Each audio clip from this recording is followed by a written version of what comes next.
Coming up as First at 4 continues, a man accused of killing his 12-year-old daughter was back in court today. And a 15-year-old boy is suspected of killing 5 people in a mass shooting in North Carolina. Cold air settled in for the night, and it's going to be another chilly one for high school football. The latest on when we warm back up a touch and cool back down big time coming up as First at 4 continues. Mountain News First at 4 continues. Back in August, we told you about Stacy Collins from the Van Leer community being arrested in connection with the murder of his 12-year-old daughter. Earlier today, he was in court for a motion hour. WIMT's Olivia Calfee was there to learn more. Thanks, Steve. I'm here in front of the Judicial Center in Paintsville, where the court reviewed Stacy Collins' bond earlier today.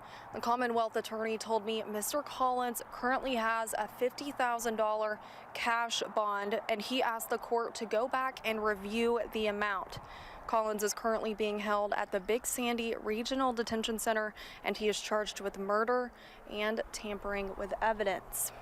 The judge said this morning that they would review it next week during a full hearing on Wednesday, October 19th at 9 a.m.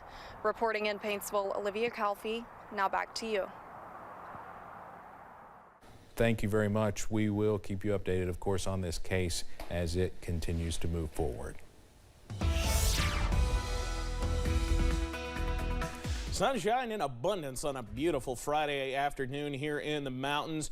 Plenty of fall foliage, plenty of sunshine, plenty of blue sky out there. It's absolutely beautiful. You really can't beat it out. Well, it's a little breezy. That's about it. 68, the current reading from Buffalo Mountain in Perry County.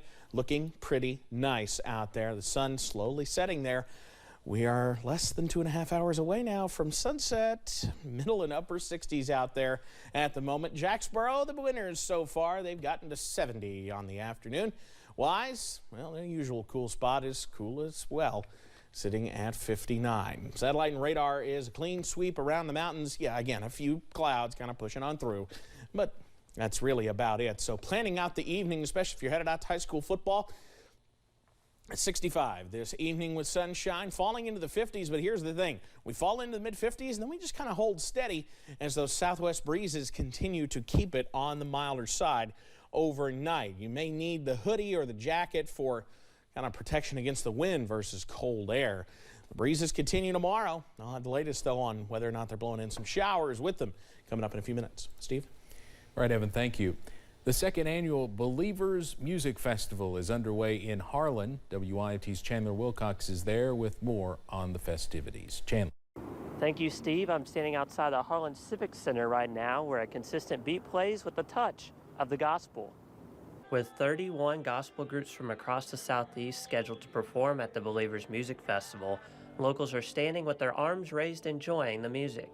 Pastor Tim Goshen says the festivities bring light into the community. Well, first of all, this festival brings a lot of gospel groups into Harlan County and brings a lot of these artists together for a great time of camp meeting style and just a great time of fellowship and uplifting the gospel through song and through word. Starting at 5, gospel groups will be set up outside here at the Civic Center. In Harlan, Chandler Wilcox, WIMT Mountain News. The Believers Music Festival continues through tomorrow. We'll have more about it at 6. Veterans in Louisville are wondering who could be behind robberies in recent months that have cost them thousands of dollars. Last weekend, someone stole $8,500 from AmVet's Post 1 on Swan Street. Back in June, they smashed open gaming machines and tried to crack open a safe. People at the Post talked about why these kinds of crimes are especially harmful.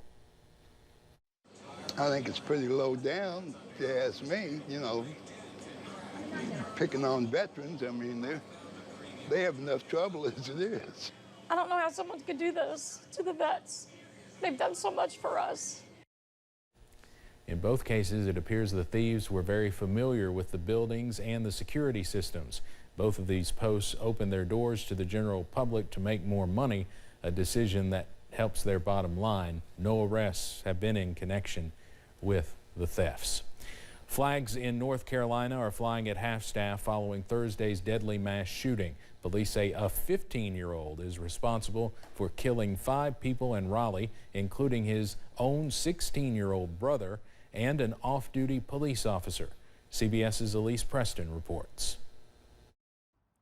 Because we don't have answers as to why this tragedy occurred. As police in Raleigh work to establish a motive for Thursday's deadly shooting spree, North Carolina's capital city continues to grieve. There are several families in our community waking up this morning without their loved ones. Authorities say the alleged 15-year-old gunman terrorized a residential neighborhood over a 2-mile crime scene Thursday evening before he was taken into custody. No child, no grandparent, no one should feel this fear in their communities. Among the dead, 49-year-old Susan Carnitz, whose heartbroken family remembered her in a Facebook post as a wife, mother to 3 boys, and so much more. Officials say a 16-year-old, 2 other women, and Raleigh police officer Gabriel Torres were also killed. Torres was on his way to work at the time. Just this week, at least 7 officers have been wounded and 5 killed in the U.S. Leaders here in Raleigh say they are determined to end gun violence. I know that brings us all sadness and anger. We have to do something.